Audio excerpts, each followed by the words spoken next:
నేను కులాలను దాటి రాజకీయం చేసేవాడిని. అన్ని కులాలు బాగుండాలి మనస్ఫూర్తిగా గుండెల లోతులోంచి కోరుకునేవాడిని.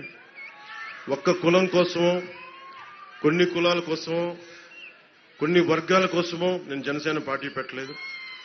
అన్ని కులాలు బాగుండాలి, అందరూ బాగుండాలి. ప్రసాద్ రాజ్ గారి దుర్మార్గం ఏంటంటే ఒక్క కులం మీద ఆయన కక్ష కట్టారని నాకు దృష్టిలోకి వచ్చింది. 40 మంది అధికారులని ఒక్క సామాజిక వర్గానికి చెందిన అధికారులని చెప్పి ఆయన బదిలీలు చేశారు. ఇది చాలా అన్యాయం. ఇది అలాంటి ముఖ్యంగా మీరు ఊహించుకోండి, మీరందరూ ఒకసారి ఆలోచించండి. మనందరం ఎవరో ఒకళ్ళు ఏదో ఒక కులంలో పుట్టాలి, అది మన చాయిస్ లేదు. కానీ కేవలం మన కులంకే పరిమితం అవ్వాలా